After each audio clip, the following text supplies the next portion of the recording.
மீன் குழம்பு எப்படி செய்வதுன்னு பார்க்கலாம். வாங்க வீடியோ பார்க்கலாம். லைக் பண்ணிக்கோங்க, ஷேர் பண்ணிக்கோங்க. இப்போ புளி கரைச்சி வச்சுக்கோம். அது தக்காளியை கரைச்சிட்டோம்னா போதும். ஒரு ஸ்பூன் சாம்பார் பொடி, ஒரு ஸ்பூன் போட்டுக்கோங்க. மிக்ஸ் பண்ணிக்கோங்க. புளியெல்லாம் கரைச்சாச்சுங்க. இப்போ வந்து உப்பு போட்டு அதோட சேர்த்து கரைச்சிடலாங்க. இப்போ தாளிக்கிறது எப்படின்னு பார்க்கலாம். இப்போ நல்லெண்ணெய் கொண்டு வந்து சேர்த்துப்பாங்க.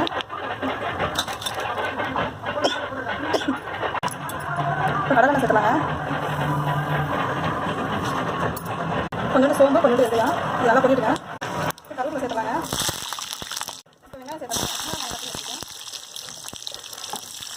இப்போ கறிக்கு அளவுக்கு சேர்த்துலாங்க.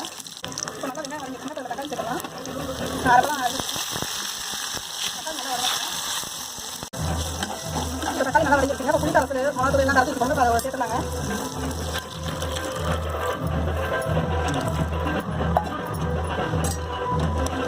இப்போ நல்லா கொதி வரங்க. இப்போ குழம்பு ஸ்டேஜ் வந்துருச்சுங்க. இப்போ மீன் சேர்த்துலாங்க. அடுப்பை ஸ்லோவில் வச்சுக்காங்க.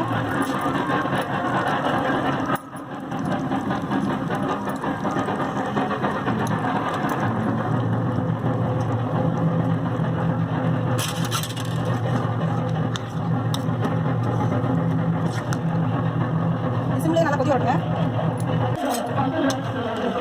குழம்பு ரெடிங்க. மீன் குழம்பு இந்த ஸ்டேஜில் அடுப்பு ஆஃப் பண்ணிடலாம்.